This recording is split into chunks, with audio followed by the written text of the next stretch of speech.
सीता परम रुचिर मृग देखा, सीता परम रुचिर मृग देखा, सीता परम रुचिर मृग देखा, सीता परम रुचिर मृग देखा, अंग अंग सुमनोहर लेखा, अंग अंग सुमनोहर लेखा, स्वर्णमयी मृग मारीच बन करके आया और सीता जी ने मृग को देखा।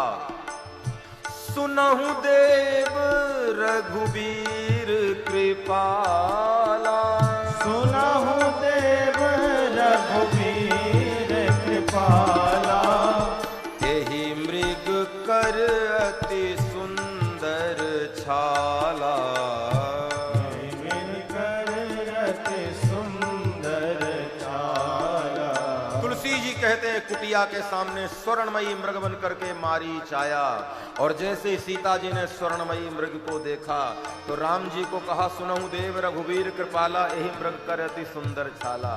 ये स्वर्णमयी मृग आया है सरकार, इसे मार करके लाइए। अयोध्या जाएंगे तो बताएंगे कि हमने जंगल की यात्रा में सोने के मृग का भी शिकार किया था। और एक आनंद की बात बताऊं, राम जी को बड़ा विनोद हुआ अंदर से कि बैकुंठ के स्वर्ण के सिंहासन को लात मारकर सीता जी धरती में जनक जी के सोने के सिंहासन में पैदा हो गई। ठीक है ना, बैकुंठ के सोने को ठुकराया और जनक जी के सोने के सिंहासन में आ गई और जनक जी के यहाँ के स्वर्ण के सिंहासन को छोड़ा और अयोध्या के कनक भवन में पहुंच गई। और अयोध्या के कनक भवन माने सोने के भवन को भी छोड़ा और मेरे साथ 14 साल के लिए वन आ गई।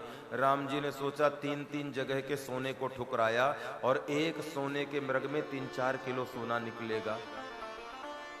लोभ भी गजब का होता है। यहाँ 3-3 जगह के सोने को ठुकराया, बैकुंठ के सोने को छोड़ा, जनकपुर के सोने को छोड़ा और अवधपुर के सोने को छोड़ा और एक हिरण में कितना सोना निकलेगा? मुश्किल से 4 किलो। और कहते सुनहु देव रघुबीर कृपाला, एहि मृग करति सुंदर छाला।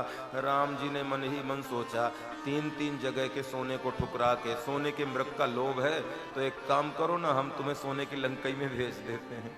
जब इतना प्रिय है सोना तो चलो लंका में ही जाके चारों तरफ सोना ही सोना देखना। तुलसी कहते हैं मृग के पीछे तब रघुपति जानत सब कारण, मृग के पीछे राम जी गए हैं और फिर मृग के ऊपर बाण मारा है तो उसने हा लक्ष्मण की पुकार करी है, मन में राम का स्मरण किया है और प्राण त्याग दिया है मारीच ने।